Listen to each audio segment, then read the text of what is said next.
आचार्य कल्प पंडित टोडरमल जी द्वारा रचित मोक्ष मार्ग प्रकाशक ग्रंथ अधिकार 8वां जिनेंद्र भगवान के उपदेश का स्वरूप। जिनेंद्र भगवान के उपदेश आत्मा के रोग की औषधि है। सभी जीव जो संसार में भटके हैं वे रोगी हैं और इसी के कारण उन्हें अपराध होते हैं और अपराध के दंड में उन्हें ये जन्म मरण करना पड़ता है। मैं भी अनादि से रोगी ही था, मैंने भी अपराध किए थे, इसीलिए मुझे ये देह आज भी साथ में है और मैं अनंत सुख को और अनंत ज्ञान को प्राप्त नहीं हो रहा हूँ। इसका अर्थ ये है कि मेरे अंदर आज भी रोग है। तो इस रोग की औषधि ही जिनेंद्र भगवान के उपदेश है। जहाँ पहला रोग हमारा महामिथ्यात्व, उल्टी मान्यता है ना, दर्शन, मोह, भ्रम, इसका नाश करना यह पहला औषधि है। जिनेंद्र भगवान की पहली औषधि कि हमारे पहले मोह का नाश हो और बाद में फिर एक एक कर सभी रोगों का नाश होते जाता है। तो दोष हमारे अंदर है, ये बात हम जानते हैं, परंतु गुण अनंत है, अनंत गुण है, कुछ दोष है, उन दोषों का निराकरण करना ही धर्म है। समझे? जितने दोष से रहित होते जाएंगे उतने अपने परमात्म तत्व को प्राप्त करेंगे और अनंत सुख को प्राप्त करेंगे। इसलिए दोषों को छोड़ने का भी एक क्रम होता है, ये हमें समझना होगा। सबसे पहले मिथ्यात्व नाम के दोष को छोड़ा जाता है, फिर बाकी के दोष। उसमें भी सरलता ये है कि स्थूल दोष छोड़े जाते हैं, फिर सूक्ष्म दोष छोड़े जाते हैं। कोई स्थूल दोष बाकी रखकर सूक्ष्म दोष छोड़े तो वह हंसी का या हास्य का पात्र होता है। समझे कि ना? इसलिए पहले स्थूल दोषों का त्याग और फिर सूक्ष्म दोषों का त्याग किया जाता है। ये हमें पंडित टोडरमल जी समझा रहे हैं, हम समझ रहे हैं। अब आए हैं 300 पेज नंबर पर, 2 पैराग्राफ अपने हो गए हैं शायद, है ना।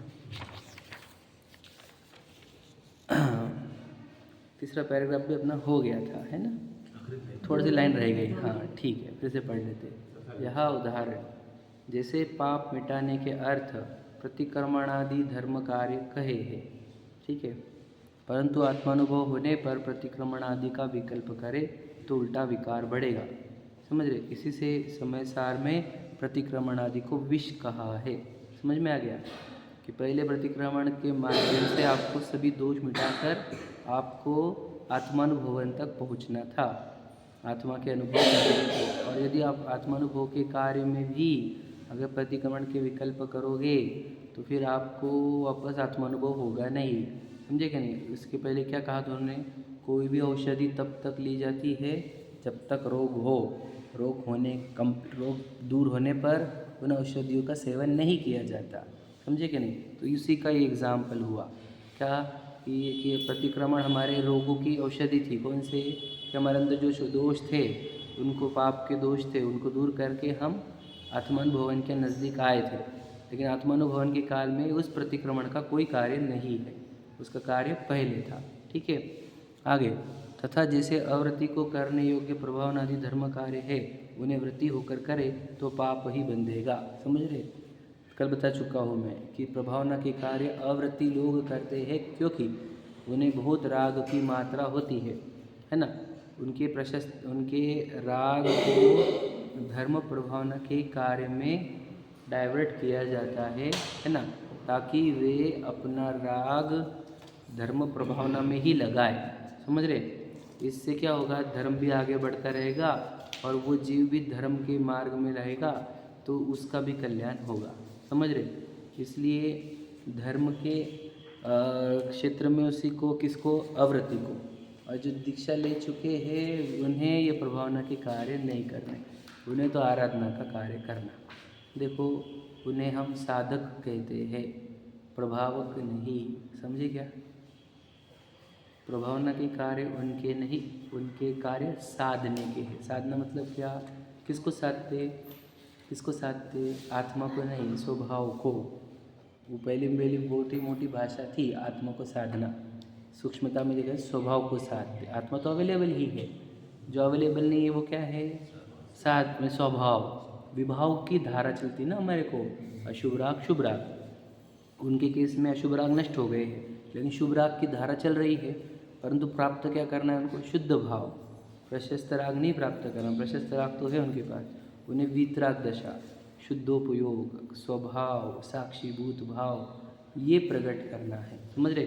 इसलिए वे अपने स्वभाव की साधना करते हैं। तो वो ये स्वभाव की साधना करते हैं, इसलिए उन्हें साधु कहा जाता है, साधक कहा जाता है। साधना चल रही, साधना का अर्थ क्या हो गया? प्राप्ति के लिए प्रयत्न करना। समझे क्या? नहीं? जैसे धन, जो दुकान पे बैठे वो भी साधु है, लेकिन वे धन के साधक है। ये बच्चे जो स्कूल जाते हैं वो भी साधु ही है, लेकिन वे विद्या के साधु है, साधक है। समझे क्या? नहीं? हर व्यक्ति कोई समाज सेवा कर रहा है तो वह बस वो समाज की सेवा का साधक है आदि। समझे क्या? नहीं? पर जो स्वभाव के साधक है, देखो उनको लोक में उत्तम साधु कहा। समझे क्या? तो जो दुनिया में बहुत सारे साधु होंगे, लेकिन स्वभाव को साधने वाले सिर्फ ये है, इसलिए इनको लोक में उत्तम कहा जाता है। समझे क्या कहा? इसलिए स्वभाव को साधने के लिए जो निकले हैं, उन्होंने प्रभावना के कार्य नहीं करने चाहिए, क्योंकि प्रभावना का कार्य वापस विभाव कार्य है, विभाव की साधना हो जाएगी। समझे क्या? अब समझ लो, फिर साधु भी विभाव करने लग जाएंगे, स्वभाव करेगा कौन? विचार करो। समझे क्या कहा? वो भी प्रशस्त राग में अटकेंगे तो हम भी प्रशस्त राग वाले, वो भी प्रशस्त राग वाले, फिर उनकी पूजनीयता आएगी नहीं ना हमारे को। समझेगा नहीं? हमारे को भी वो प्रभावना के भाव, तुम्हारे को प्रभाव, सेम टू सेम हो गए। हम तो इस बात का धन्य मानते हैं कि देखो मुझे प्रभावना के भाव आते हैं और आपको आते ही नहीं। आपको तो लगता है कि सिर्फ मैं आत्मा में रहूँ, आप कितने महान, ऐसा हमारे अंदर आता है। और हमारे को भी प्रभावना के भाव, तुम्हारे को प्रभावना के भाव, तो ये तो सेम ही हो गए। समझे कि नहीं समझे? ये समझ लेना बात को। इसलिए साधकों को प्रभावना के कार्य नहीं करने। अब दो गलती बताई थी कल मैंने, इसमें बता देता हूँ। अब हम प्रभावना के कार्य जोरों शोरों से नहीं कर रहे हैं, इसलिए उन्होंने प्रभावना के कार्य ले लिए। समझे? अब हम उनके प्रभावना के कार्य से उनको साधु मानते हैं। क्या समझे? अब साधन तो पूरी साइड में हो गया, अब पूरी तरीके से। समझे क्या? अब उन्होंने प्रभावना चालू कर दी, इसलिए भी श्रावक भी प्रभावना का कार्य छोड़ दी। उनको क्या लगता है कि प्रभावना के कार्य साधु का है। समझे क्या कहा? ये दो दिक्कत बताई मैंने, बहुत इंपॉर्टेंट बात है। समझे क्या? हम प्रभावना नहीं कर रहे तो उन्होंने प्रभावना प्रारंभ कर दी। इसलिए क्या हो गया कि फिर याद रखना, हम लौकिक चीज़ों में उलझ गए, विषयों में विषय अनुराग होने लग गया, अप्रशस्त राग होने लग गया हमारे को, हम भ्रष्ट हो गए। अब उन्होंने साधना छोड़ी, प्रभावना में लग गए, तो फिर उनके भी साधुपना भ्रष्ट हो रहा है, उनकी साधना बंद हो गई। समझे क्या नहीं? अब उनको आश्रय बंद ही हो रहे, संवर निजरा नहीं हो रही। विचार करो। समझे क्या कह रहा हूँ मैं? क्योंकि वो प्रभावना के कार्य उन्होंने पकड़ लिया। अब क्या हो गया? प्रभावना के कार्य उधर शिफ्ट होने से अब गृहस्थों को लगने लग गया कि प्रभावना का कार्य साधुओं का है। समझे क्या नहीं? तो वो अब प्रभावना छोड़ दी उन्होंने पूरी तरीके से। अभी मंदिर बनवाने का काम, ये करवाने का काम, वो कर, सब साधु का काम है। हम क्या करेंगे? फिर हम बहुत सारा धन कमाएंगे और उनको अमाउंट ट्रांसफ़र कर देंगे, है ना? तो फिर हो गया, फिर हम समझे ऐसा हो गया। आज की सिस्टम ये हो गई, जबकि कितना विरुद्ध है। देखो भैया, हमने मंदिर बनवाने चाहिए, हम ये कार्य करने चाहिए, हमने धर्मशालाएँ आदि आदि सब हमने बनाने चाहिए, तो ही तो हमारा ये धन सार्थक होगा। इसलिए दान आया है हर श्रावक के 6 आवश्यक में, प्रतिदिन उसको दान करना है। ताकि कहाँ दान किया जाता है बता? मुनियारी का, श्रावक श्राविका। क्यों? धर्म प्रभावना के लिए। समझे? को धर्म आराधना कर रहे ना, तो उनको दो, ताकि फिर धर्म आगे बढ़ता रहे। मंदिर आदि बनवाने का भाव गृहस्थों का है ना? समझ रहे? संस्थाएँ बनाना आदि आदि गृहस्थ करेंगे, वो है क्या नहीं? वो नहीं करेंगे गृहस्थ, तो फिर गृहस्थ भ्रष्ट होंगे। समझे क्या नहीं? हो ही रहे है ना? विषयों में लग रहे हैं, वो भोगों में लग रहे हैं, धन में लग रहे हैं, और मनुष्य को बर्बाद कर रहे। विचार करो। इसलिए समझ रहे? 2 एग्जाम्पल हो गए, तीसरा एग्जाम्पल उपदेश अगर लेना, ये किसका? उपदेश देना प्रभावना की अपेक्षा से नहीं है वैसे, पर इतना ही है कि उनको वहाँ पर राग उत्पन्न हो जाता है। तो वो कितना है मैं बता देना, उन्हें शास्त्र रच दिए इतना राग हो सकता है, या उपदेश दे दिए इतना ही, और वह पढ़ोगे तो उन्हें दिए तो दिए है वो उपदेश, कंपलसरी वर्क नहीं उनका। उनको अगर राग आ गया उस समय तो दे देंगे, राग नहीं आया तो उपदेश भी नहीं, बाय बाय, समझे क्या नहीं।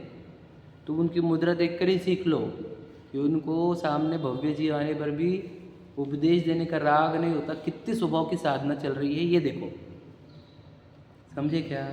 तो ये सीख जाएंगे हम कि देखो स्वभाव की साधना में उपदेश भी बाधक है, तो हम भी इतने जोरों शोरों से अपने स्वभाव की साधना प्रारंभ कर देंगे, समझे क्या। ये भी उपदेश ही है, मुख उपदेश।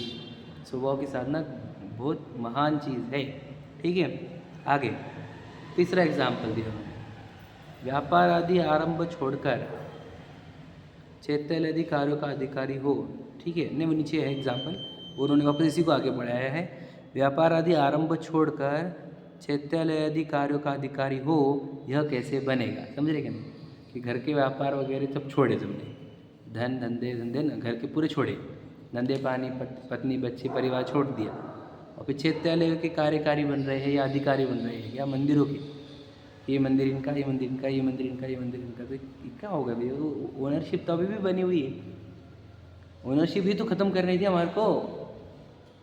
पता है आपको, जब वो दीक्षा लेते हैं तो क्या करना पड़ता है पता है क्या, आज्ञा तो लेते हैं कि हम दीक्षा ले, तो पूरी प्रॉपर्टी ट्रांसफ़र करनी पड़ती है, एज इफ विल जैसा, ये प्रॉपर्टी अब मेरी कुछ भी नहीं, समझे कि नहीं।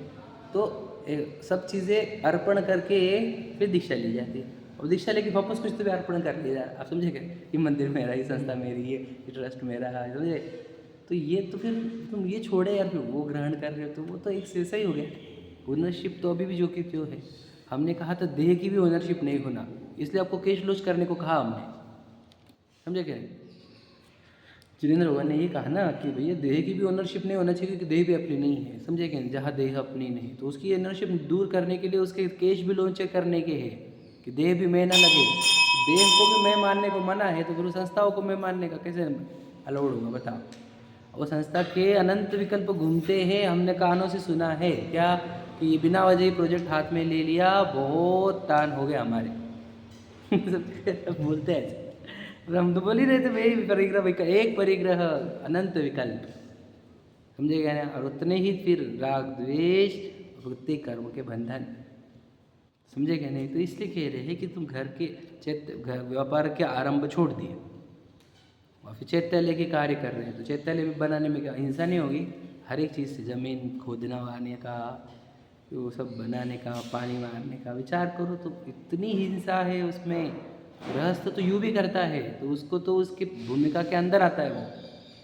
तो उन्होंने महाव्रत लिए, अहिंसा महाव्रत। अहिंसा महाव्रत में पहले पृथ्वी का एक की, षटकाय जीव है ना, 5 स्थावर, 1 त्रस, 6 काय, तो पृथ्वी का एक जीवों की हिंसा से बचना ये उनका पहला महाव्रत है ना।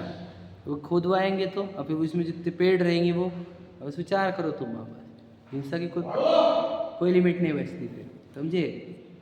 तो व्यापार आदि तो घर पे रहकर, अगर घर के रह के तेरी हिंसा महाव्रत नहीं लेता, अहिंसा महाव्रत नहीं लेता, अहिंसा अनुव्रत रहता, और तो भी मंदिर बना चल जाता था। पर अहिंसा महाव्रत लेकर भी तो एक बनाएंगे तो गड़बड़ है, लिखा ही है देखो, है ना। इसी प्रकार अन्यत्र भी जानना। अभी और भी दृष्टांत पढ़ेंगे देखो। तथा जैसे पाकादिक औषधियाँ पुष्टकारी है, पाकादिक मतलब पाक मतलब क्या, पाक, हाँ पाक जो अपन शक्कर का बनाते हैं ना, चाशनी, हाँ उसको पाक बोलते हैं ना, मैसूर पाक, और पाक भी है दूसरे दो होगी।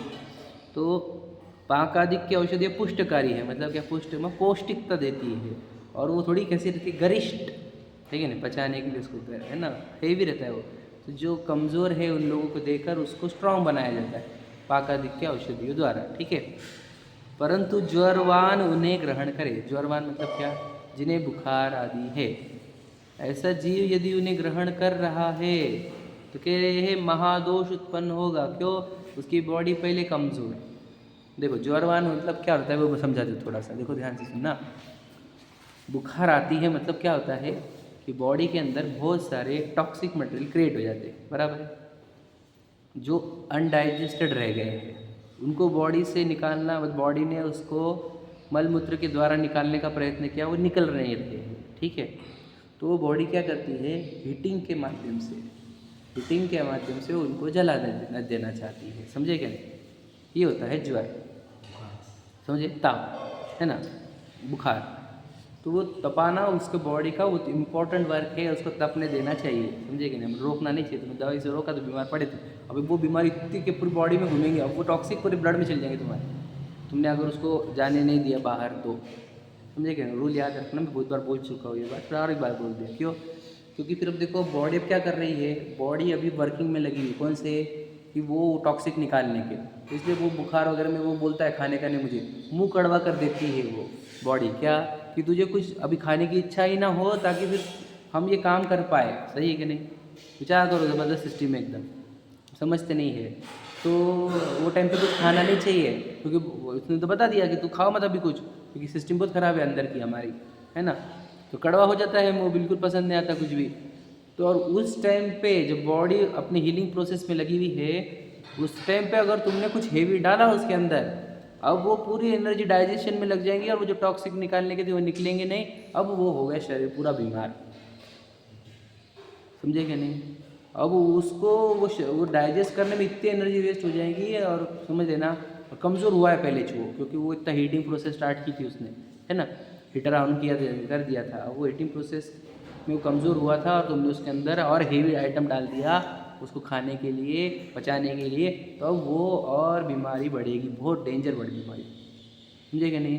इसलिए देखो कम जो बुखार वाले रहते बच्चों को खा बैठे तो बोलता नहीं मुझे नहीं खाना, मुझे, हम बोलते नहीं खाच तू सर में, तो वो खुद बोल रहा है ना, सोचो उसको भूख नहीं लग रही है वो मोमेंट पे, मतलब उसकी बॉडी बोल रही है अभी मत डालो कुछ भी, बॉडी जैसे नॉर्मल हो जाती है, जैसे थोड़ा सा नॉर्मल हो, वो बहुत बोलता है भूख लगती है, समझ लेना सिस्टम क्या कहना है।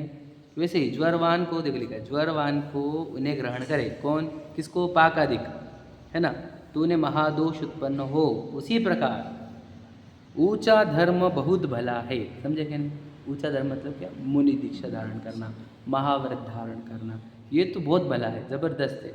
जैसा पाक की औषधियाँ भी अच्छी है, पाक वाली औषधियाँ, ठीक है, वो अच्छी ही है, लेकिन ज्वरवान उनको ग्रहण नहीं कर सकता। वैसे ही है ना, ऊंचा धर्म तो अच्छा ही है, समझे कि नहीं, परंतु अपने विकार भाव दूर न हो और ऊंचे धर्म का ग्रहण करे तो महान दोष उत्पन्न होगा, समझे कि नहीं? अपने अंदर के विकार उत्पन्न नहीं हुए और मैं ऊंचा धर्म अंगीकार कर रहा हूँ, तो इससे क्या होगा, मेरे अंदर महान दोष उत्पन्न हो जाएंगे। क्यों? क्योंकि वो ऊंचा धर्म पालन करने की मेरी कैपेसिटी क्रिएट नहीं हुई हुई है। अब फिर भी मैं ऊंचा धर्म अंगीकार कर ले रहा हूँ, तो होगा क्या, अब मैं ऊंचे धर्म को लांछित करूँगा, समझे क्या? एकदम सिंपल है ये, उन्होंने दृष्टांत भी दिया है ना, पर हम समझेंगे। पहले सिंपल बात समझो कि मैं हमेशा बोलता हूँ कि आप जो डिज़र्व करते हो वो आपको मिलता है, समझे क्या नहीं? आप जो डिज़ायर करते हो वो नहीं मिलता। You will get what you deserve, not what you desire, English में बोला जाता है, ठीक है। वो हमारे को ऊंचा धर्म प्राप्त करने के लिए, प्रकट करने के लिए हमारे को डिज़र्विंग बनना पड़ता है। डिज़र्विंग मतलब कि मेरे को इतने दोष दूर करने पड़ेंगे मेरे अंदर, तब ऊंचा धर्म मुझे आएगा, बराबर है। अब हम डिज़र्विंग नहीं बन रहे हैं, हम डिज़ायर कर रहे हैं क्या, ऊंचे धर्म की, समझे कि नहीं समझे? अब जब डिज़र्विंग नहीं है हम, और फिर उसकी डिज़ायर करके हमने ऊंचा धर्म अंगीकार कर लिया, तो वर्ड क्या है, महान दोष उत्पन्न होंगे, समझे क्या? दृष्टांत देखो, यहाँ उदाहरण, जैसे अपना अशुभ विकार भी नहीं छूटा हो और निर्विकल्प दशा को अंगीकार करे तो उल्टा विकार बढ़ेगा, समझ में आया? देखो 3 प्रकार के भाव होते भैया, है ना, संक्लेश, विशुद्ध, शुद्ध, संक्लेश, विशुद्ध, शुद्ध, ठीक है। अभी मुझे एक व्हाट्सएप पे मैसेज आया, हमने कल धर्म का मर्म में डाले थे ना, तो उसमें लिखा था हमने कि विशुद्ध भाव भी विभाव है। तो कैसी बातें कर रहे हैं आप, इतना बड़ा टेक्स्ट आया हुआ है, विशुद्ध भाव को प्राप्त करने के लिए हम दिन भर मेहनत करते हैं और आप बोल रहे हो विशुद्ध भाव भी विकार है विभाव है, ये कैसे संभव है, समझे कि नहीं? तो अब सीख रहे, तो प्रश्न आया है, पर मैं बता देता हूँ। संक्लेश, विशुद्ध, शुद्ध। संक्लेश को अशुभ भाव या पाप भाव कहा जाता है, विशुद्ध को पुण्य भाव या शुभ भाव कहा जाता है, और शुद्ध भाव को वितराग भाव कहो, धर्म कहो, 3 प्रकार के भाव होते हैं। ठीक है, समझ में इजी है, वैसे कठिन नहीं है। तो कहते हैं कि पहले संक्लेश भाव छूटने चाहिए और विशुद्ध भावों की उत्पत्ति चाहिए। समझे क्या? संक्लेश घटते घटते घटते विशुद्ध होने चाहिए, यानी अशुभ घटते घटते घटते शुभ आने चाहिए। समझे क्या? नहीं। और फिर शुभ विशुद्ध भाव जो को कह रहे हैं कि विशुद्ध भाव जब बढ़ते बढ़ते बढ़ते जाते हैं अपने आप, ठीक है, ऐसी भूमिका में शुद्ध भाव का प्रयत्न किया जाता है। समझ रहे? भूमिका कौन सी रहेंगी? शुद्ध भाव को ट्राई करने के लिए, शुद्ध भाव को अचीव करने की भूमिका कौन सी रहेंगी? शुभ भावों की ही, विशुद्ध भावों की ही। क्या समझे? कभी भी अशुद्ध यानी अशुभ भावों में से शुद्ध भाव की प्राप्ति नहीं होती, ये बात याद रखना। समझे? शुभ भावों में ही, शुभ भावों की भूमिका में ही शुद्ध भावों की प्राप्ति होती है। ओके, समझ रहे? तो हम शुद्ध भाव की, यानी शुद्ध भाव मतलब क्या वो भी समझ लो। आत्मलीनता कहो, शुद्धोपयोग कहो, आत्मध्यान कहो, ठीक है, निर्विकल्प दशा कहो, ये वाले नाम है उसके शुद्ध भाव के। वीतराग भाव कहो, सम्यक चारित्र कहो, ठीक है, ये शुद्ध भाव के नाम है। तो हमारे अंदर अशुभ भाव चल रहे हैं यदि, तो हमने विशुद्ध भावों का प्रयत्न करना चाहिए। विशुद्ध भाव का अर्थ क्या? वही 6 आवश्यक कहो, है ना, समझेंगे? 6 आवश्यकों के प्रयत्न करने चाहिए। ठीक है, देव पूजा, गुरु उपासना, स्वाध्याय, संयम, तप, दान। और फिर देव पूजा आदि में 6 आवश्यक के काल में जिनेंद्र भगवान जिसका ध्यान कर रहे हैं, मुनिराज जिसका ध्यान कर रहे हैं, जिनवाणी जिसका ध्यान करने को कह रही है, उस आत्मा को जानने का और उसके अंदर लीन होने का प्रयत्न करना चाहिए। समझ में आया? ये कब होगा? विशुद्ध भावों के भूमिका में। तो अपने आप को भी पूछना कि मैं अभी अपने आत्मा का अनुभव कर सकता हूँ क्या? प्रश्न ये है। तो अपनी भावों की भूमिका देखना कि तुझे अशुभ भाव कितने उत्पन्न होते हैं। यदि तुझे शुभ भावों की ही भरमार दिख रही है अपने अंदर, तो समझ लेना अब तो आत्मा का अनुभव कर सकता है। मतलब ऐसा नहीं बोल रहे हम शुभ भाव कराएंगे, लेकिन वहाँ पर आप कर सकते हो। तुझे अभी अशुभ भावों की भरमार है तेरे अंदर, तो तू शुद्ध भाव नहीं कर सकता। याद रखना क्या कह रहा हूँ। मतलब हमारे परसेंटेज में अगर बात किया जाए तो हमारे को 90-80% समझ लीजिएगा, एक अप्रॉक्सीमेट बता रहा हूँ, कहीं लिखा नहीं है ऐसा, अप्रॉक्सीमेट 80-90% आपको शुभ भाव चलते हो और 10-20% अशुभ भाव चलते हो। ऐसी भूमिका में आप आत्मानुभव कर सकते हो। तो वो 10-20% वाले कौन से है कि भोजन संबंधी हो गए, न्याय की आजीविका संबंधी हो गए, न्याय वाली सिर्फ, समझ रहे, और न्याय की स्त्री अपनी, है ना, स्वस्त्री, इतना थोड़ा सा अशुभ भाव चलता है उसको, समझ गए? इसके ऊपर नहीं।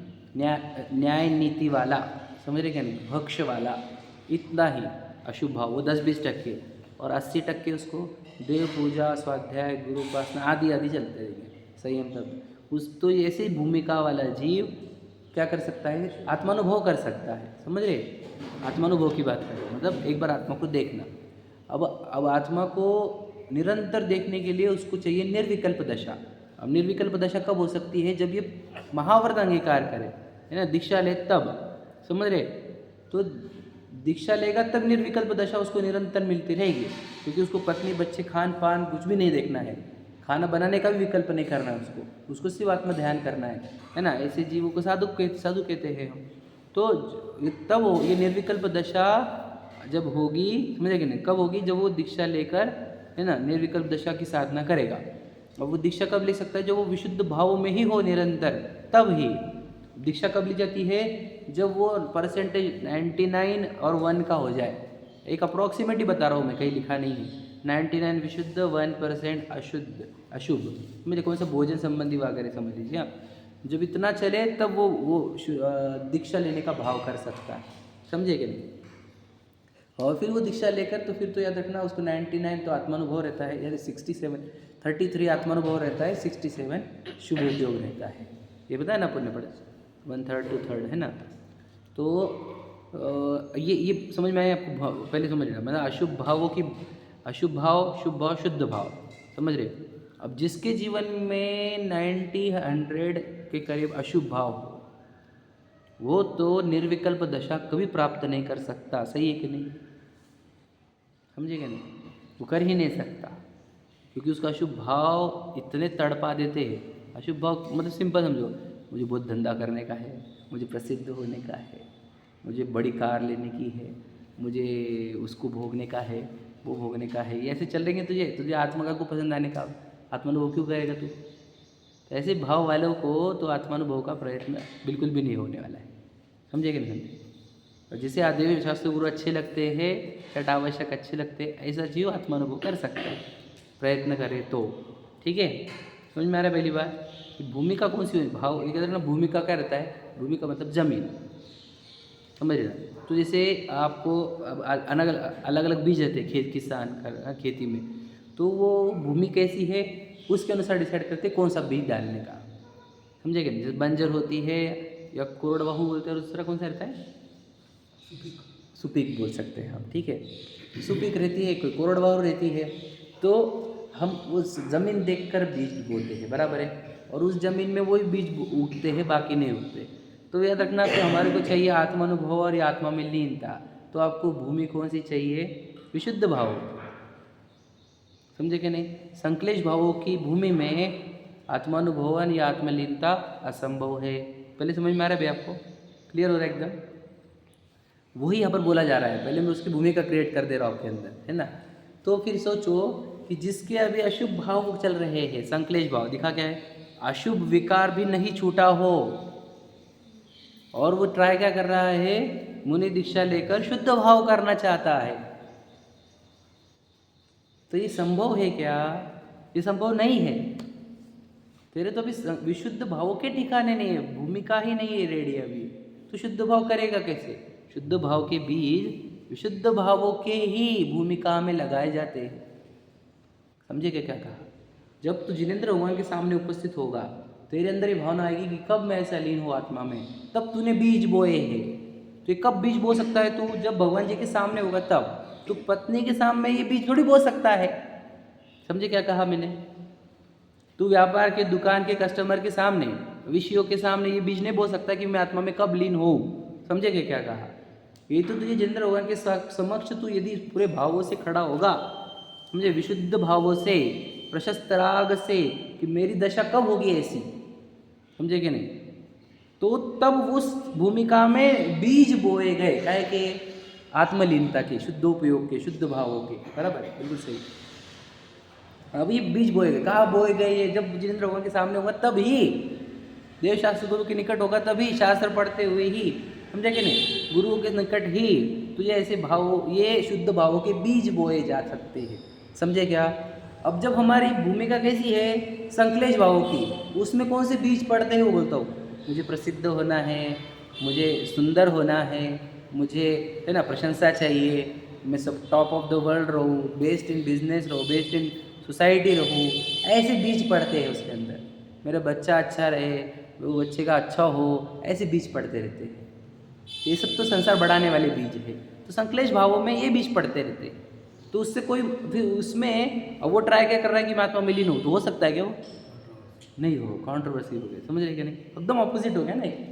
इसलिए जहाँ संक्लेश भाव ही नहीं मिटे हो या अशुभ भाव ही नहीं मिटे हो, वो निर्विकल्प दशा है, शुद्ध भावों का प्रयत्न करे। तो क्या लिखा देखो, जैसे अपना अशुभ विकार भी नहीं छूटा हो और निर्विकल्प दशा को अंगीकार करे, तो उल्टा विकार बढ़ेगा।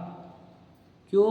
क्योंकि अभी भूमिका उल्टी है। तो यहाँ आकर भी याद रखना, मैं आपको बताऊंगा, दीक्षा लेकर भी अशुभ भाव करेगा, और दीक्षा लेने के बाद अशुभ भाव करने का इतना कर्म बंधन होगा कि कोई, क्या बताया हम आचार्य कुंद की लाइन बताया आपको, कि वो एक धागा रख ले, समझे, तिलतुष, कि तभी धागा रख ले तो निगोद जाएगा, ऐसे लिखा है आचार्य कुंद। हाँ, बुढ़े जो है ये जिनवानी, क्यों? क्योंकि तुमने दिगंबर, तुमने वेश किसका धारण किया है? तीर्थंकरों का, अरहंतों का। इस वेश को बदनाम करने का पाप लगेगा। आपने कौन सा, किसका कॉस्ट्यूम पहना है पता है आपको? जिनेंद्र भगवान का। जिनलिंग कहा जाता है इसको। जिनेंद्र भगवान का लिंग, लिंग मतलब भेष, पोशाक, नग्न तक का पोशाक है ना जिनेंद्र भगवान का। तो ये जिनेंद्र भगवान का लिंग पहनकर तुम इतने से भी तिलतुष भी परिग्रह का निगोध है, सब लिखा है शास्त्रों में, पढ़ लेना। तो कहना क्या चाह रहे हैं कि अब तुझे रखने के भाव क्यों आ रहे हैं? क्योंकि तेरी भूमिका विशुद्ध भावों की नहीं हुई थी, संश्लेष भावों की भूमिका में तूने दीक्षा अंगीकार कर ली है। समझे क्या नहीं? यही लिखा है, देखो आगे, मतलब यहाँ तक समझ में आए। अब आगे, तथा भोजन आदि विषयों में आसक्त हो और आरंभ त्याग आदि धर्म को अंगीकार करे तो दोष ही उत्पन्न होगा। दो जगह लगाना है इसको, मुनियों के केस में भी, श्रावक के, पहले मुनियों के केस में क्या कहा कि भोजन में अभी भी आसक्ति है इसको, संश्लेष भाव, भोजन की आसक्ति काय में आएंगी? संश्लेष में। आसक्ति मतलब क्या? मुझे ये चाहिए। देखो उसका 3 शब्दों का अर्थ बताया था मैंने, संश्लेष विशुद्ध और विशुद्ध का, है ना? नहीं, आसक्ति, अनासक्ति और विरक्ति बताए थे, याद है क्या?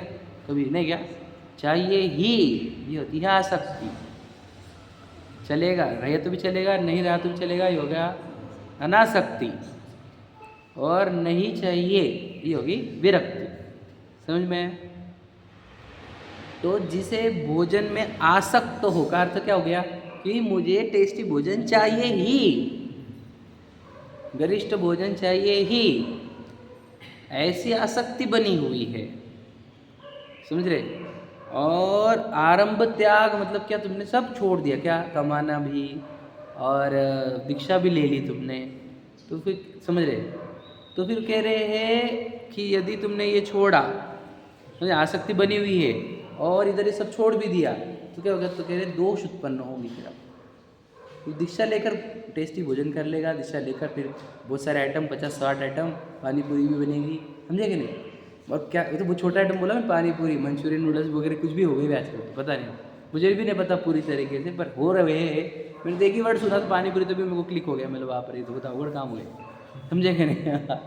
तो सुबह से बनाने पड़े 50-60 आइटम, तो वही होगा दिक्कत, समझे कि नहीं?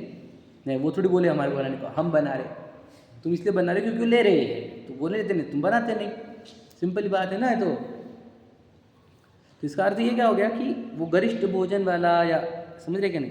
एकदम सिंपल बताऊँ कि अब मैं आपको बहुत एकदम एक लाइन बता देता हूँ, जितना आप चरणान योग का पालन करेंगे या फिर जितना आप भोजन में गड़बड़ नहीं करोगे, उतना आपको हॉस्पिटल और बीमारी पड़ेगी ही नहीं, कभी नहीं आएंगे आपको हॉस्पिटल और बीमारी। आप याद रखना, चरणान योग का कठोरता से पालन करो तो आपको मैं गारंटी देता हूँ आप कभी हॉस्पिटल जाएंगे नहीं।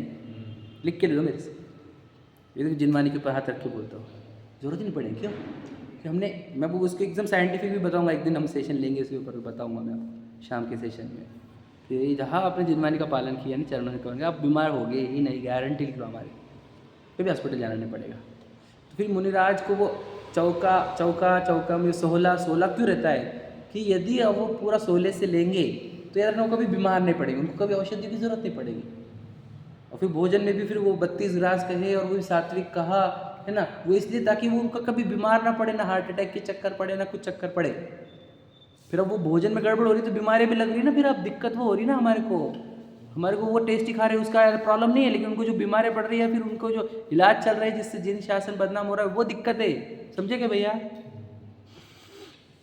तुम्हारी आहार चर्या में तुमने जो मिस्टेक करी उसके भुगतान उनको कितने डेंजर होंगे तुम्हें पता है क्या? ये सब आपको किसी को फर्क नहीं पड़ रहा, हमारे को फर्क पड़ रहा है, क्योंकि जिन शासन मलिन हो रहा है इससे, समझे क्या नहीं? लांछित हो रहा है। हाँ हाँ, दोनों भी है ना। अब आहार बनाने वाले भी और ऊपर लेने वाले भी। लेना क्या चाहते हो आप? सब्जी रोटी ले लो, वो फिर थोड़ा सा दूध वगैरह या फिर फल वगैरह जो भी लेना है इतना ले लिया आपने। अगर तो देखो मैं आपको बताऊँ, जब आपके 1-2 सब्जी या रोटी और उतना ही रहेगा तो आपके 50 चौके लग सकते हैं। अब 100 आइटम के चक्कर में 2 ही चौके लगते हैं, वो भी मजबूरी में, 2 दिन तुम्हारे 2 दिन तुम्हारे 2 दिन तुम्हारे, समझे? अरे पंचायती वाला तो उसमें बाया लगती है 2-2 हज़ार रुपये पर डे की, 3,000 रुपये पर डे की। फिर बाया कैसे बनाते हो विचार कर लो आप। फिर इससे इसका भुगतान कहाँ होगा? उनकी हेल्थ पर। उनकी हेल्थ खराब होगी मतलब जिन शासन खराब हो रहा है हमारा। समझे क्या क्या कह रहा हूँ मैं? सीरियसली बात करो इसको। ये मतलब मैं बहुत सोचता हूँ इस सब चीज़ों पे, इसलिए बताया आपको कि वो आहार में आपने गड़बड़ कर दी, समझ लीजिए सब खराब हो गया। आहार की प्रक्रिया बिगड़ती जा रही नहीं। देखो अब इतनी दिक्कत है, आपको बताओ, मैं अब आंखों के सामने देखता हूँ मैं कि चौका लगाने वाले नहीं तो संघों को विहार कराना पड़ता है। सोचो कि नहीं, बहू बेटे हमारे गई हुई गाँव को, समझे कि नहीं, कि मैं एक ही में अभी संघों को हम चौके लगा नहीं सकते, तो संघ आएगा नहीं। पता है आपको? सब सुने होंगे आपने, है कि नहीं? जो बोलता सच बोलता हूँ मैं, तथ्य के आधार पर, मन गढ़ंत बात नहीं करता हूँ मैं, समझे कि नहीं? ये सोच इतनी दिक्कतें हैं हमारे पास, बहुत सोचने जैसा है, समझने जैसा है ना। हमारी बातें कटक लगे पर एकदम सच्चाई है पूरी तरीके से। भाई तुम आहार को एकदम सबर नॉर्मल करो, 50-100 के लगा सकते हैं। जैसे मेरे को अगर 2-4 आइटम बनाने हैं जिससे वो उनकी भी हेल्थ अच्छी रहेगी, और फिर 100 चौके लगेंगे, कोई बर्डन नहीं, किसी हर एक जन शुद्ध खाएगा उनकी निमित्त से। विचार करो, ये प्रक्रिया होनी चाहिए, अच्छी वाली प्रक्रिया। अब बिगाड़ रहे हैं हम सब, हमारी बिगाड़ रहे हैं हम भी, खुद का भी और उनका भी बिगाड़ रहे हैं। विचार करो। तो कह रहा क्या है, गरिष्ठ भोजन का भी आसक्ति है, समझेंगे, भोजन में आसक्त है और सब चीज़ें छोड़ दोगे तो कह रहे विकार बढ़ेगा। ये हो गया मूलराज की अपेक्षा। अब गृहस्थ की अपेक्षा, कोई ऐसे है कि जब हम व्यापार नहीं करेंगे, दुकान देने जाएंगे, कुछ कमाएंगे दबाएंगे नहीं, और घर पे मस्त ये बनाओ ये बनाओ ये बनाओ ये बनाओ ये बनाओ ये बनाओ, वे फिर तो कहते अगर तो कोई इतना है ही विकल्प, समझे कि नहीं, फिर तो विकल्प आ ही रहे, तुझे राग होता ही है, तो दुकान के कर ले, उसे आजीविका से तो भी रहेंगे तेरी, है कि नहीं। उसमें देखो किसी को मांगना नहीं पड़ेगा, गिड़गिड़ाने पड़ेगा, निगेटिव नहीं जाना पड़ेगा, उससे अच्छा तो तू आजीविका ही कर ले, है क्या नहीं। घर पे बैठ के फिर ये बनाओ फिर ये बनाओ ये बनाओ ये बनाओ करेगा तू, अगर विचार करो फिर तो फायदा क्या हुआ तेरा वो दुकान छोड़कर। दुकान छोड़कर तुझे आत्म साधना करनी है तो तू दिन भर स्वाध्याय करेगा, आत्मचिंतन करेगा, सामायिक आदि प्रैक्टिस करेगा, तो तेरा व्यापार छोड़ना सही है। ये तुम ये बनाओ फिर मैं तुमको हेल्प करता, फिर मैं इतना सारा बना देंगे, अपन ये बनाएंगे फिर वो बनाएंगे, फिर तो समय वो इस रसोई में वेस्ट करना है तुझे, समझे क्या नहीं क्या कह रहा हूँ मैं। तो ये बात याद रखना कि पहले तुम्हारे को गरिष्ठ भोजन छोड़ना है, बाद में दुकान छोड़नी है ना। भोजन की आसक्ति छोड़नी, फिर दुकान छोड़नी है। लॉजिक है, देखो व्रत प्रतिमा दूसरी है, पहले दर्शन प्रतिमा है, व्रत प्रतिमा, फिर सामायिक प्रतिमा है, समझे क्या नहीं। आरंभ त्याग प्रतिमा कौन सी है बताओ, कितने नंबर की है?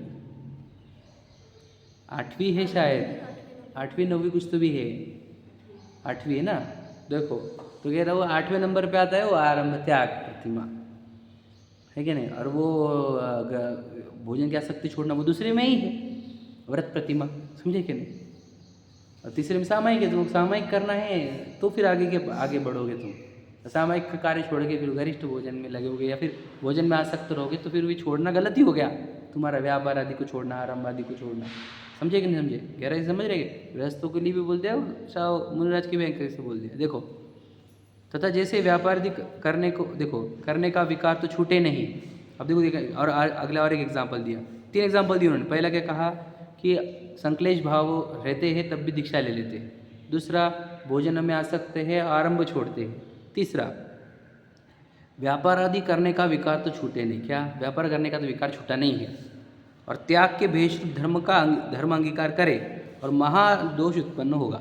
मतलब क्या समझे, फिर से समझो, लाइन समझिएगा। देखो व्यापार आदि करने का विकार तो छूटे नहीं और त्याग के भेष रूप धर्म अंगीकार करे तो महान दोष उत्पन्न होगा। क्या होगा, व्यापार तो त्याग के भेष में व्यापार करेगा फिर, समझे क्या नहीं समझे। वहाँ पर भी यही काम चलेगा फिर, समझे क्या नहीं। एक ही देवता है दुनिया का, मैं बताऊँ ना, एक है कि नहीं कोई नहीं पता ना बाप बड़ा ना भैया, समझे क्या नहीं। सबका एक ही भगवान है आज के डेट में, समझे क्या नहीं। तो जो व्यापार आदि के विकल्प है ही, तो फिर व्यापार कर लेता था वहाँ पर, दीक्षा लेकर व्यापार क्यों कर रहे हैं भैया, समझे क्या नहीं। ऐसे कैसी बातें कर रहे हैं आप। मैं नहीं बोलता, आप तो दुनिया देखते हो। आप, मैंने किसी का नाम लिया नहीं, आपकी आंखों में जो नज़र में आ रहा है वो देखो। व्यापार करने के विकल्प है तो व्यापार कर ही ले अच्छे से, है ना। घर पे रहकर अच्छे से व्यापार कर, घर गृहस्थी संभाल, है ना। जितना धर्म साधना करते थे कर, आगे करके दीक्षा लेकर, महाव्रत लेकर फिर निर्वाण कर लेना, है क्या नहीं। पर अभी तो दीक्षा इधर से व्यापार छोड़ता है, इधर व्यापार करता है, तो गलत हो जाएगा ना। मैं आपको बताऊँ आजकल, मैं आपको क्या क्या बोल नहीं सकता मैं, कि पूरे बिजनेस इवेंट जो होते हैं वो धन कितना जमा हुआ इसी पे कॉन्सेंट्रेटेड है। भाई हमने चतुर्मास कराया, हमारी इतना कलेक्शन हुआ, हमारे चतुर्मास इतना कलेक्शन हुआ। अब ये सब चीज़ें सुनता हूँ मैं, आपको लगता होगा मैं थ्योरेटिकल बोल रहा हूँ। मैं सब चीज़ों में इन्वॉल्व हूँ, इसलिए मुझे सब पता चलता है कि क्या क्या बोलते हैं लोग और किधर फोकस है उनका। कि हमने चतुर्मास करा ना, हमारा इतना फंड आया, मुझे चतुर्मास फंड के लिए करते हैं कि वो मुनराज की सेवा के लिए 4 महीने के विचार करो, गहराई बहुत अलग है। तो क्या क्या कमर्शलाइज्ड होगी हर चीज़ कमर्शलाइज्ड है यहाँ पर, हर चीज़ काउंट होती पैसे से ही, फिर वो उसी के लिए होती, फिर वो समझे क्या नहीं। आपको मैं एक मतलब पर्सनल बता सकता हूँ मैं आपको कि क्या इवेंट चल रहे हैं, वो पैसों का यूटिलाइजेशन कैसा होता है, वो सब बातें जानता हूँ मैं। कैसे किसी को बोला जाता है कि तुम कलश लो, कैसे करो, ये करो, वो करो। तो ये सब चीज़ें कैसी हो रही है, समझे क्या, कमर्शलाइज हो गया। अब धर्म और वो धर्म साधना वो सब वो बाद में देखेंगे, ऐसा हो गया। भाई ये बताओ फंड्स कितने जमा होंगे हमारे, समझे क्या नहीं। बहुत अवगढ़ काम है भैया, मैं आपको क्या बताया, पंचम काल है पक्का, ठीक है नहीं, एकदम सामने दिखता आंखों के सामने। बोलना ये है कि आरंभ त्याग करके भी ये सब चीज़ें नहीं चलनी चाहिए, कमर्शलाइज्ड। कोई भी कमर्शलाइज काम मत करो, है ना। इस प्रकार अन्यथा जानना।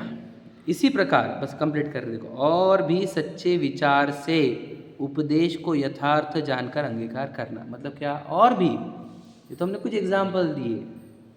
और भी सच्चे विचार से, सच्चा विचार करना, उपदेश के यथार्थ जानकर अंगीकार करना, कि उपदेश को देखो, पढ़ो, समझो ये क्या कहा गया है, क्यों कहा गया है, वैसा अंगीकार करना।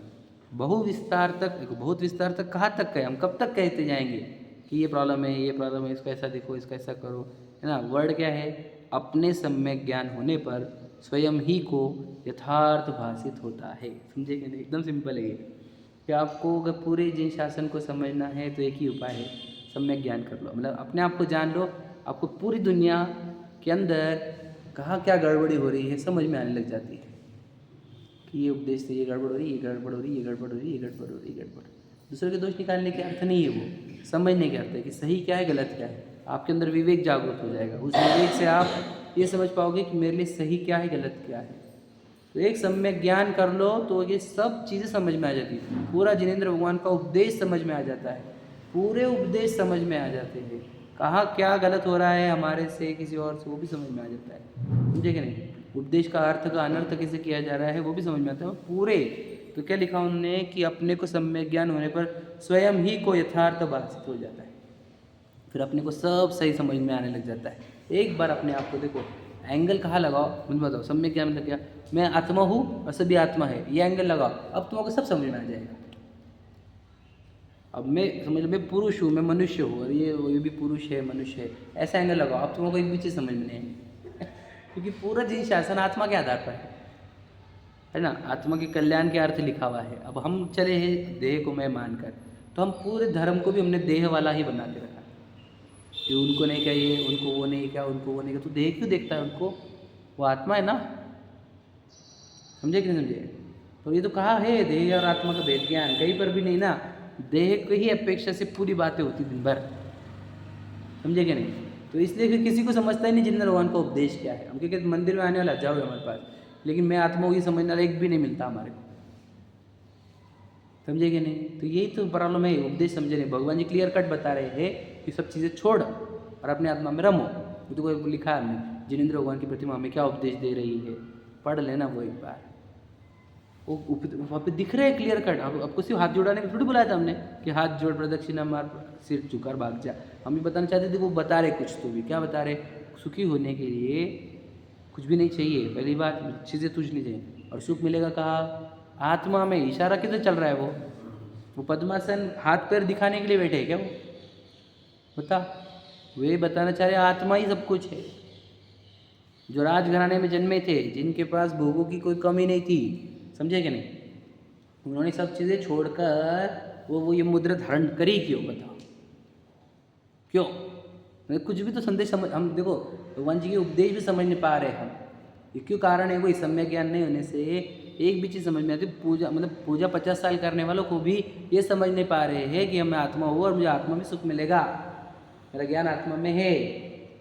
ज्ञान सम्यक कब होगा, हाँ वही सब अभी इसी वक्त, अभी आज इसी मोमेंट पर कर सकते हैं। अब क्या, मैं हूँ कौन, बता। ये देखो मैं आपको बताऊँ एकदम, ये देखो ये क्या दिख रहा है ना आपको, ये है स्किन। स्किन के पीछे है, मैं बताता हूँ आपको, स्किन के पीछे जो है वो है सिस्टम्स। सिस्टम्स मतलब क्या, क्या बोलते हैं उसको, सिस्टम बोलते ना, न्यूरो नहीं, हाँ system, neurological system, nervous system आदि आदि, ठीक है। तो इस सिस्टम से बहुत सारे, डाइजेशन सिस्टम, नर्वस सिस्टम और बहुत सारे हैं, रिप्रोडक्टिव सिस्टम्स आदि सिस्टम्स है। ये सिस्टम्स जो होती है ये बनती है ऑर्गन्स से, ऑर्गन का ग्रुप ऑफ ऑर्गन्स। ऑर्गन बनते हैं टिश्यूज से, टिश्यूज बनते हैं सेल्स से, सेल है पौद्गल के, तो ये पूरा की पूरी बॉडी जो हो गई वो हो गई क्या क्या पौद्गलिक, समझ लेना ये सिस्टम है ये। अब ये मैं हूँ नहीं क्लियर कट, एकदम सिंपल है, क्योंकि इसमें हड्डी मांस चमड़े सेल्स, समझे क्या नहीं, वो है, तो ये मैं तो हूँ ही नहीं। और अभी आपने स्वीकार लिया कि ये मैं हूँ नहीं, इसके अंदर जो जानने वाली शक्ति वो मैं हूँ, ये सम्यक ज्ञान है, खत्म, ये सम्यक ज्ञान है और कुछ भी नहीं, इतना ही सम्यक ज्ञान है। और क्योंकि आप रियलिटी में आ गए, ये देखो काल्पनिक कर्मों ने बनाया वाला है, सच में पूर्व कर्म ने आपके ये डिजाइन करके दी। ये बॉडी डिजाइन किसने करी है, बताओ कौन है रचनाकार, इसका नाम कर्म को रचनाकार का, गोरा काला मोटा पतला कैसे बनाने का पूरा डिटेल है उसके पास, पुरुष बनाने का स्त्री बनाने का ऑन डिमांड है। हाँ, हमने वैसे कर्म ऑर्डर करे थे, तो वो कर्मों ने बराबर डिजाइन बना के दी। तो सोचो ये कर्म की डिजाइन है, ये मेरा अपराध है, इसको देह को कारागृह कहा है, समझे कि नहीं, मैं जेल में हूँ इस देह के, क्योंकि मैंने कर्म बांधे थे वैसे, समझे कि नहीं।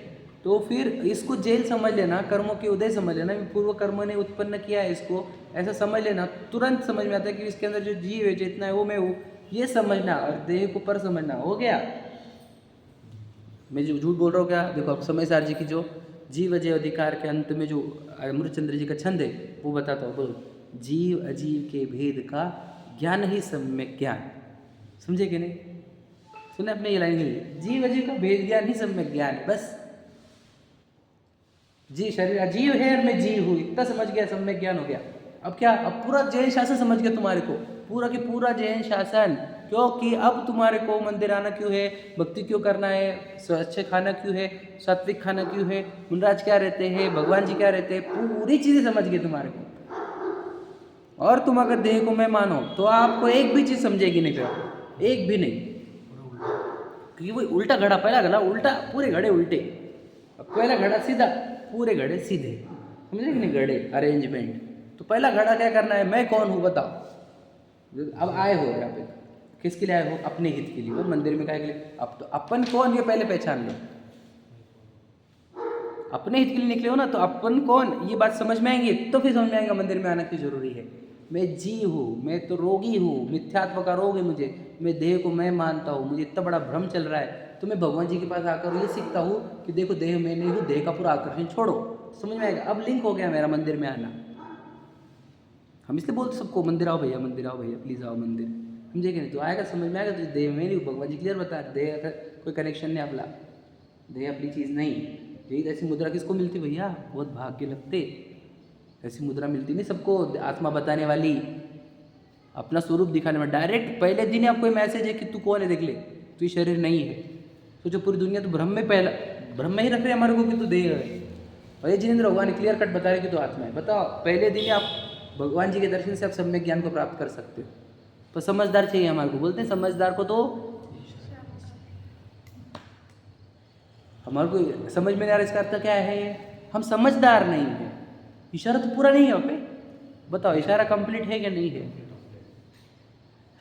बच्चे हैं समझ लीजिए। अब वहाँ पर लिखा है कि क्रॉस मारे सामने मत जाओ, खाई है, राइट टर्न लो, तो वो इशारे पे कर दिया उन्होंने।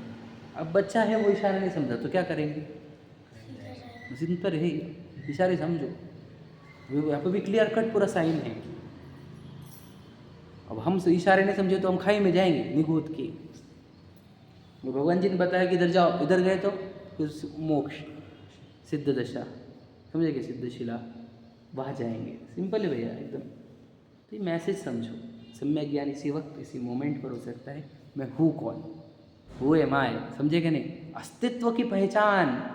हम क्या स्वयं को नहीं जानने वाले पहचानने वाले चाहे दुनिया में कितने भी होशियार हो, क्या काम के, स्वयं की पहचान पहली आवश्यकता है हमारी, फर्स्ट नीड, कि स्वयं को who am I should know my self, समझे कि नहीं। और वही भगवान जी की प्रतिमा बता रही है हमारे को, एंटिटी का एनलाइटमेंट वहाँ से हो रहा है और हम वो बिल्कुल अनअवेयर है उससे, समझ रहे। इसलिए पहला सम्यक ज्ञान, जीव अजीव पहचानने आना चाहिए। हम बाल बुद्ध के भाग 1 में जीव अजीव का चैप्टर है समझे, बच्चों को सिखाते हैं, देह अजीव है और मैं जीव, हाथी का शरीर अजीव है, हाथी की आत्मा जीव है, बस ये शरीर, विशाल का शरीर अजीव है और अंदर जो आत्मा है वो जीव है और वो मैं हूँ। I am not Vishal, I am जीव। ये सम्यक ज्ञान है, ठीक है। फिर एक सम्यक ज्ञान होने पर पूरा समझ में आ जाता है, ऐसे लिखा है। लाइन कंप्लीट कर लेता हूँ। उपदेश तो वचनात्मक है, वचन द्वारा अनेक अर्थ युगपत नहीं कहे जाते, इसलिए उपदेश एक ही अर्थ की मुख्यता सहित होता है। मैं समझाऊंगा इसको, कल समझाऊंगा, लेकिन कब समझ में आएगा आपको ये पूरा? जब आप मैं आत्मा हूँ, चेतन हूँ, ये स्वीकारोगे तो ही समझ में आएगा, नहीं तो कुछ भी समझ में नहीं आएगा। और मैं समझाने वाला नहीं हूँ, जब आप खुद को चेतन स्वीकारोगे तब आपको समझ में आएगा। मेरे समझाने से किसको समझ में नहीं आता? अभी तो बताया प्रैक्टिकली मैं नहीं बताओ, प्रैक्टिकल देखो इस शरीर को, इस शरीर को प्रैक्टिकली देखो। मैं तो इतना ही बोल रहा हूँ, आप कितने सुंदर दिखते हो एक्सरे मशीन से निकाल के देख लो खुद को, या फिर आप सीटी स्कैन से देख लो, या आप सोनोग्राफी मशीन से देखो तो उल्टी कर लोगे आप, कितने सुंदर हो आप। प्रैक्टिकली तो बता रहा हूँ मैं आपको, ये सेल्स ऑर्गन्स, ये बताओ ये कौन सा पार्ट में, और बताओ ये आईब्रोज आपने निकाले, ये शेप आपने डिज़ाइन किया, ये इधर बाल होने चाहिए, कब उड़ने चाहिए, किधर के उड़ने चाहिए, आपने डिसाइड किया। ये विचार करो, ये तो सिस्टम है ना क्लियर कट। मतलब से बोल रहे हैं हम जागो, जागने की देर है, क्लियर दिखने लग जाएगा, ये अपना नहीं है बस। मैं डिज़ाइन करके लाया हूँ इसको, माँ बाप ने डिज़ाइन किया ना, माँ बाप डिज़ाइन करे ना मैंने डिज़ाइन किया, कर रखो नहीं है कोई, तो कोई सिस्टम है एक कर्म की सिस्टम। और अब मैं बताऊँ, अब भी अब इसी मोमेंट पर आप जाग सकते हो अगर जागने की कोशिश करें तो, और नहीं तो फिर नहीं जागोगे। तो हम कितने साल भी सुनाते रहे आपको, आप जागोगे नहीं। जागो अब इसी वक्त, ये जागने का ही मौका है। और जागने के लिए बोलो क्या लिखा है, मोह नींद से उठ रहे चेतन तुझे जगावन को। तो मेरे मोह नींद, उठो उठो उठो, तू चेतन और देह अचेतन, यह जड़ तू ज्ञानी, मिले अनादि यतन ते बिछड़े, जो पाए और पानी, रूप तुम्हारा सबसे न्यारा, भेद ज्ञान करना। समझे कि नहीं? और गजब की लाइन लिखी वाली है। हम जागे तो सही, जागना ही नहीं हमारे को, सोए रहते मोह नींद के जोर, जगवासी घूमे सदा, कर्म चोर चहु और सर्वस लूटे सुध नहीं, सदगुरु दे ये जगाए। सदगुरु जगाएंगे आपको, जागो इसी मोमेंट पर जाग लो कि देह में नहीं, खत्म हो गया पूरा आपका अनंत संसार खत्म हो गया। 2-4 भव बचे आपके और मुक्त होने वाले हो। लिख लो मुझसे, अगर आप जाग गए अभी तो मुक्ति है आपकी, और नहीं जागे तो अनंत संसार है फिर, है ना। तो इसे जागो। चलो, हाँ।